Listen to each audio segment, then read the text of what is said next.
इसके बाद जो नेक्स्ट टॉपिक हमारा वो है P N junction diode as a full wave rectifier.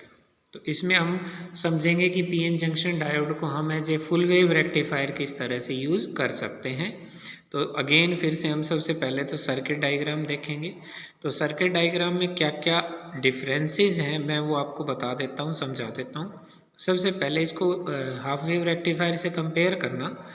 ये सबसे पहले तो इनपुट एसी वोल्टेज हमारी होगी, सोर्स होगा जिससे हमें इनपुट में एसी मिलनी है और आउटपुट में हमें डीसी देगा। तो ये तो इनपुट एसी वोल्टेज हो गया।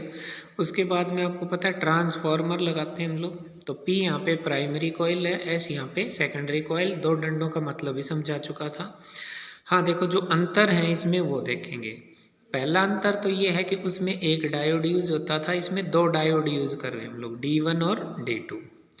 दूसरा अंतर ये है कि हम लोग आउटपुट लेने के लिए लोड रेजिस्टेंस यहाँ लगाते थे, जबकि यहाँ पे क्या किया है, यहाँ देखो सेंटर टैप ट्रांसफॉर्मर शब्द यूज किया है। सेंटर टैप ट्रांसफॉर्मर का मतलब ये है कि ये जो सेकेंडरी कॉइल है, इसके सेकेंडरी कॉइल के सेंटर में हमने एक पॉइंट फिक्स करके और अलग से एक तार निकाल लिया।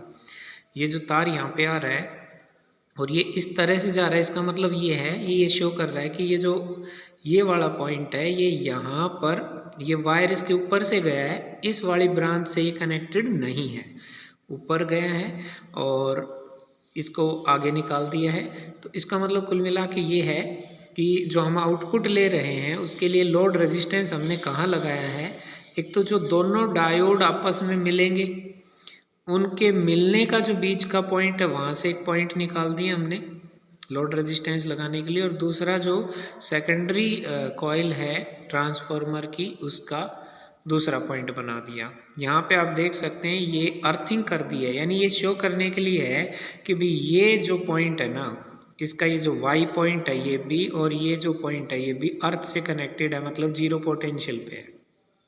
ठीक है, तो दो अंतर आपको डायग्राम में नज़र आए होंगे। पहला उसमें एक डायोड यूज हुआ था, इसमें दो डायोड यूज हुए हैं। दूसरा उसमें जो आउटपुट लेते थे वो सीधा डायोड के बाद ही लगा दिया था। इसमें जो आउटपुट लेने के लिए लोड रेजिस्टेंस लगा रहे हैं उसको क्या किया है, दोनों डायोड के एन टर्मिनल आपस में मिला दिए, फिर उनके बीच में से एक पॉइंट निकाल दिया, जिससे एक पॉइंट तो लोड रेजिस्टेंस का वहाँ कनेक्ट कर दिया, दूसरा जो पॉइंट है वो कनेक्ट कर रखा है सेकेंडरी कॉइल के सेंटर में, और ये जो पॉइंट है इसको अर्थ कर दिया है। ठीक है, the circuit diagram is shown in the figure in which primary coil of the transformer is connected to the input AC source, जैसे कि पिछले में भी था। The center tap point of the secondary coil is connected to the N side of the diode D1 and D2 through the load resistance R। ये कहता है जो सेकेंडरी कॉइल है उसका जो सेंटर टैप का जो ये पॉइंट है ये किससे कनेक्ट कर रखा है, N साइड से कनेक्ट कर रहा है थ्रू द लोड रेजिस्टेंस, मतलब लोड रेजिस्टेंस से होते हुए, और ये सेंटर टैपिंग वाला पॉइंट कहाँ कनेक्ट हो रहा है, N से, और हमने इसको ग्राउंडिंग कर रखा है, यानी कि ये N जो हो गया इस तरह से समझ लो कि 0 वोल्ट पे है। ठीक है, two ends of the secondary coil are connected to P side of D1 and D2। ये जो दो सेकेंडरी कॉइल का एक ये टर्मिनल हो गया, ये P साइड से जुड़ा हुआ है, ये भी दूसरे डायोड के P साइड से जुड़ा हुआ है। इसकी वर्किंग को स्टूडेंट्स यहीं समझा देता हूँ मैं। अगेन हम पिछले की तरह वो बनाएंगे, 3 वेव फॉर्म बनाएंगे। एक तो वेव फॉर्म आपका होगा, दो वेव फॉर्म बनाएंगे, एक इनपुट एसी वोल्टेज के लिए, एक आउटपुट के लिए।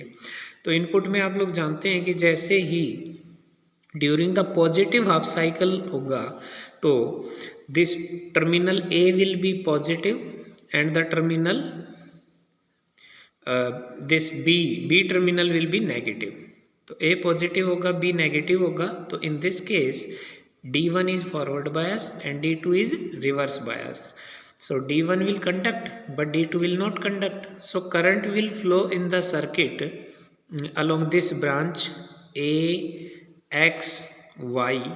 तो इस तरह से करंट फ्लो कर जाएगा due to the diode D1, जिसकी वजह से यहाँ पे हमें I गुणा RL करके आउटपुट मिल जाएगी। Now during the negative half cycle A will be negative and B will be positive. So in this case D1 is reverse bias and D2 is forward bias. So D2 will conduct and D1 will not conduct. So this now current will flow from B to X to Y and like in this path. Current will flow through the load resistance. Again we will obtain the output. So आपने इसमें देखा कि इसमें क्या है, इस तरह का अरेंजमेंट है कि जब एक पॉजिटिव होगा तो दूसरा नेगेटिव होगा, यानी एक अगर फॉरवर्ड बायस है दूसरा रिवर्स बायस, तो किसी भी टाइम पर एक की वजह से कन्फर्म है कि आपको आउटपुट मिलेगी। वेव फॉर्म देख सकते हैं, पहले में वेव फॉर्मेट ए दिखाया है, दूसरे में वेव फॉर्मेट बी दिखाया है और तीसरे में आउटपुट। तो जैसे मैं बता रहा था, वेव फॉर्मेट ए शुरू में पॉजिटिव है, बी पे वेव फॉर्म नेगेटिव, तो उससे डायोड D1 फॉरवर्ड बायस हुआ था तो हमें आउटपुट मिल गई थी। फिर नेक्स्ट में देखें तो ए वेव फॉर्म है वो नेगेटिव है बट बी पॉजिटिव, तो D2 की वजह से आउटपुट मिल जाएगी। तो इस तरह से हमें आउटपुट मिलती रहेगी। जो बातें अभी समझाई वो यहाँ देख सकते हैं। Suppose during the positive half cycle of input, the end A is positive and the end B is negative with respect to the center tap T. The diode D1 forward bias हो जाएगा and D2 is reverse bias. So the diode D2 does not conduct and the diode D1 will conduct current along the path जो मैंने बताया. So we obtain the output due to the diode D1 only. During the negative half cycle उल्टा हो जाएगा, the end A become negative and the end B become positive with respect to the center tap. The diode D1 is reverse bias and the diode D2 is forward bias. So the diode D1 does not conduct and the diode D2 conducts current along the path जो मैंने बताया था उधर figure में. We obtain the output due to the diode D2 only.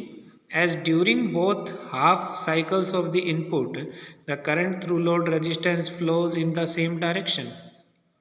ये कह रहा है कि आपने एक बात भी नोट की, चाहे पॉजिटिव हाफ साइकिल हो चाहे नेगेटिव हाफ साइकिल हो इनपुट की, जो करंट की डायरेक्शन है लोड रेजिस्टेंस में वो सेम है x to y।